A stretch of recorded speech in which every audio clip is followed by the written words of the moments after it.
Interviewing customers is by far the most effective, valuable way to get direct feedback and thoughts about what your customers want and how you can solve their biggest problems. And it can actually be a lot of fun too.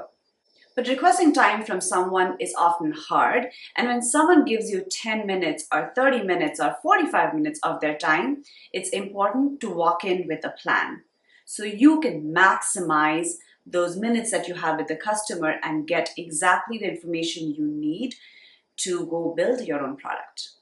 Now, this plan, or what you walk in with into an interview, is called a discussion guide.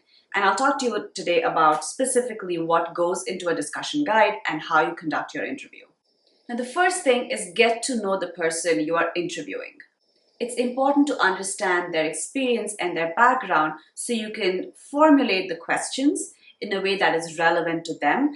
And more importantly, you will avoid asking questions that is outside their expertise or knowledge level. This oftentimes tends to make them uncomfortable and withdraw from giving you honest opinions and answers. Next, create your discussion guide. Make sure you have a very clear objective for this interview. Don't try to ask too many questions or try to accomplish too much with an interview. Identify exactly what you want to get out of this conversation. Maybe in this meeting, all you're trying to understand is who they are and what they use to order their groceries.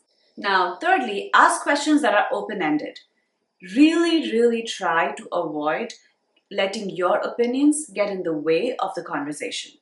This is why it's important to prepare your questions ahead of time, possibly even do a dry run with a coworker or a friend, and then walk into the interview so that you are making sure the conversation is very much open-ended and your interviewee is speaking 80% of the time while you are really listening and absorbing the information from them.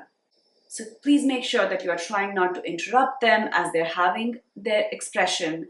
This often tends to feel intrusive and, like I said, maybe makes them withdraw and takes away from the purpose of this interview. Do diligent note-taking.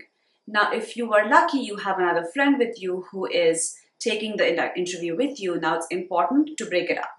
Let there only be one person conducting the interview that is having the conversation with the other user, while the other person is doing diligent note-taking. And when we mean note-taking, we don't just mean the responses to the questions, but also observations, hesitation, body language, and so on. These are important to understand the non-tangible nuances of how someone is reacting to your questions and your interview. Now, if you're the only one running the interview, which happens oftentimes if you're a solo founder, request the interviewee if they would be willing to be recorded, primarily for the purpose of studying the interview and making notes. A lot of times people are open to it, but make sure you ask the question first.